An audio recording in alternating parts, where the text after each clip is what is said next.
മക്കളെ, ഇന്ന് നമുക്ക് ഏക് തിനക്ക എന്ന കവിത പഠിക്കാം.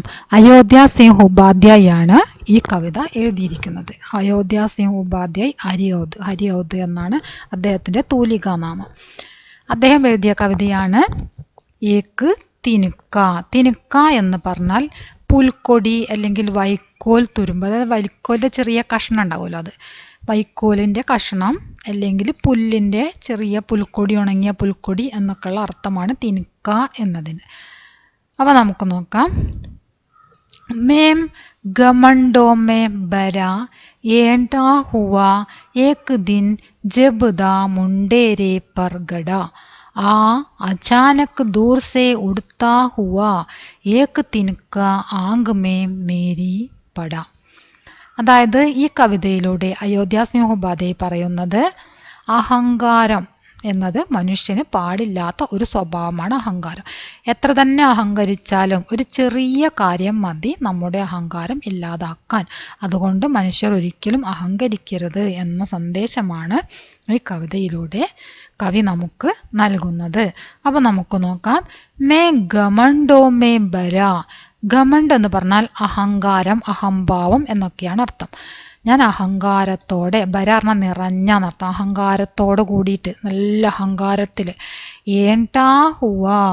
ഏണ്ടാ ഹുവ പറഞ്ഞാൽ ഗർവ്, അഭിമാനം എന്നാണ് ഏണ്ട എന്നതിൻ്റെ അർത്ഥം. അതായത് അഹങ്കാരത്തോടെയും അഭിമാനത്തോടെയൊക്കെ ഞാനിങ്ങനെ സ്വയം അഭിമാനം പിന്നെ സ്വയം അഹങ്കാരമൊക്കെ ആയിട്ട് ഞാനിങ്ങനെ നിൽക്കുകയാണ്. ഏക് ദിൻ ജബ് ദാ മുണ്ടേരെ पर गड़ा. എവിടെയാണ് നിൽക്കുന്നത്? ഏക് ദിൻ ഒരു ദിവസം. എവിടെയാണ് അദ്ദേഹം നിൽക്കുന്നത്? മുണ്ടേരെ पर गड़ा. ദാ മുണ്ടേരെ എന്ന് പറഞ്ഞാൽ പാരപ്പെറ്റ്.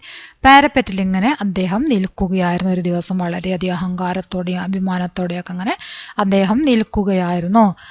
ആ അച്ചാനക് ദൂർ സേ ഉടുത്താ ഹുവ. അപ്പോഴോ അച്ചാനക്, അച്ചാനക് എന്ന് പറഞ്ഞാൽ പെട്ടെന്ന്, അച്ചാനക് പെട്ടെന്ന്, ദൂർസെ കുറച്ച് ദൂരെ നിന്ന്, ഉടുത്താ ഹുവ പറന്നുകൊണ്ട്, ഏക് തിനക്ക ഒരു പുൽക്കൊടി, ആങ്കുമേ മേരി പടി, മേരി ആങ്കുമേ പട, മേരി ആങ്കുമേ പട എൻ്റെ കണ്ണിൽ വീണു. അങ്ങനെ ഞാൻ അഹങ്കാരത്തോടെ ഇങ്ങനെ പാരപ്പറ്റിൽ നിൽക്കുകയായിരുന്നു. ആ സമയത്ത് ഒരു പുൽക്കൊടി എവിടെ നിന്നാണെന്നറിയില്ല, കുറച്ച് ദൂരെ നിന്ന് ഒരു പുൽക്കൊടി പറന്നു വന്ന് എൻ്റെ കണ്ണിൽ വീണു. മേരി ആങ്കുമേം പട. മേം ജിഞ്ചക് ഉടാ ഹുവാ ബേച്ചേൻ സാ. ഞാൻ ബേച്ചേൻ പറഞ്ഞാൽ അസ്വസ്ഥനാവുക. ഞാൻ അസ്വസ്ഥനായിക്കൊണ്ട് ഞെട്ടി എഴുന്നേറ്റു. ലാൽ ഹോക്കർ ആങ്ക് ബി ദുഃഖിനെ ലഗി. ലാൽ ഹോക്കർ, ലാൽ പറഞ്ഞാൽ ചുമക്ക, കണ്ണ് ചുമന്നു. ആങ്ക് ലാൽ ഹോഗയി, കണ്ണ് ചുമപ്പ് കളറായി, കരട് കണ്ണിൽ പോയിട്ട് കണ്ണാകെ ചുമന്നു. ദുഃഖിനെ ലഗി, അത് മാത്രമല്ല കണ്ണ് വേദനിക്കാനും തുടങ്ങി. ദുഃഖിനെ പറഞ്ഞാൽ വേദനിക്കാൻ തുടങ്ങി. മൂഡ് ദേനെ ലോഗ് കപ്പടേക്ക് ലഗെ. മൂഡ് ദേനെ പറഞ്ഞാൽ ചുരുട്ടിയെടുക്കുക. തുണീൻ്റെ വസ്ത്രത്തിൻ്റെ തുമ്പ് ഇങ്ങനെ ചുരുട്ടും, കണ്ണിലുള്ള കരട് എടുക്കാൻ വേണ്ടിയിട്ട് ഇങ്ങനെ ചുരുട്ടിയിട്ട് അതുകൊണ്ട് ഇങ്ങനെ എടുക്കാൻ നോക്കൂ അല്ലേ.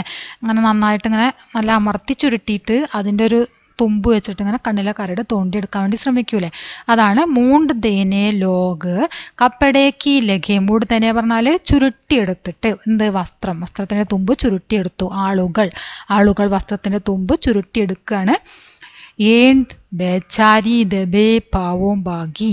അപ്പം എന്താണ്? പാവം, ബേച്ചാരി പറഞ്ഞാൽ പാവം ഏണ്ട്, പാവം അഹങ്കാരം അവിടെ നിന്ന്, ദബേ പാവം സേ ബാഗി അമർന്ന കാൽവെപ്പുകളോടെ അവിടെ നിന്ന് ഓടിപ്പോയി. അഹങ്കാരം അപ്പം തന്നെ അവിടെ നിന്ന് അപ്രത്യക്ഷമായി, ഓടിപ്പോയി അഹങ്കാരം. ജബ് കിസി ഡബ് സേ നിഖൽ തിനക്കാ ഗയാ.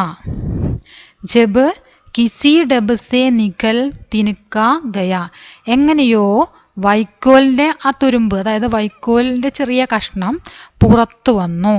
നിഖല തിനക്ക പറഞ്ഞാൽ വൈക്കോൽ കഷ്ണം അല്ലെങ്കിൽ പുൽക്കൊടി. അത് ആ ചെറിയ കുഞ്ഞു കഷ്ണം കണ്ണിൽ നിന്നും പുറത്തേക്ക് വന്നു. തബ് സമജിനെ യോ മുജെ താനേ ദിയേ. അപ്പം എന്താ ഉണ്ടായത്? താന പറഞ്ഞാൽ താനാ ദിയ പറഞ്ഞാൽ പരിഹസിക്കുക. താനാ ദിയ പരിഹസിക്കുക. മുജേ താനേ ദിയെ എന്നെ പരിഹസിച്ചു. ആരാണ് പരിഹസിച്ചത്? സ്വന്തം മനസ്സ്. തബ് സമജ്ന മനസ്സിലാക്കുക എന്നർത്ഥമാണ്. മനസ്സ്, അത് കവിയുടെ മനസ്സ് തന്നെ കവിയോട് പറയാണ്, കവിയെ പരിഹസിക്കുകയാണ്. മുജേ താനേ ദിയെ, അദ്ദേഹത്തിന്റെ മനസ്സ് തന്നെ അദ്ദേഹത്തിന് പരിഹസിച്ചു. താനേ ദിയെ പരിഹസിച്ചു. എന്നാണ് പരിഹസിച്ചുകൊണ്ട് പറഞ്ഞത്? ഏണ്ടുത്താ തൂ കിസിലിയെ ഇത്തനാ രഹ, തൂ കിസിലിയെ ഇത്തനാ ഏണ്ടുത്താ രഹ, നീ എന്തിനാണ് ഇത്രമാത്രം അഹങ്കരിച്ചത്?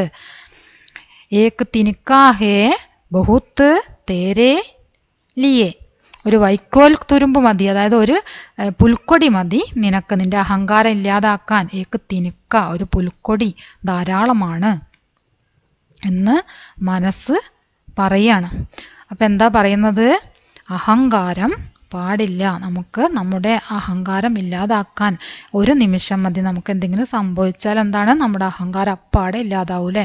അപ്പം അതുകൊണ്ട് തന്നെ ഒരു നിമിഷം മതി നമുക്ക് അഹങ്കാരം ഇല്ലാതാവാൻ. അതുകൊണ്ട് എന്ത് കാര്യത്തിലും നമ്മൾ അഹങ്കരിക്കാൻ പാടില്ല എന്നാണ് കവി ഈ കവിതയിലൂടെ നമ്മളോട് പറയുന്നത്. ഓക്കെ, അപ്പോൾ വളരെ ചെറിയ ലളിതമായ ഒരു കവിതയാണിത്. എല്ലാവരും നന്നായിട്ട് വായിച്ചു നോക്കുക, പഠിക്കുക. നിങ്ങളുടെ അഭിപ്രായങ്ങൾ തീർച്ചയായിട്ടും അറിയിക്കുക. ഓക്കെ.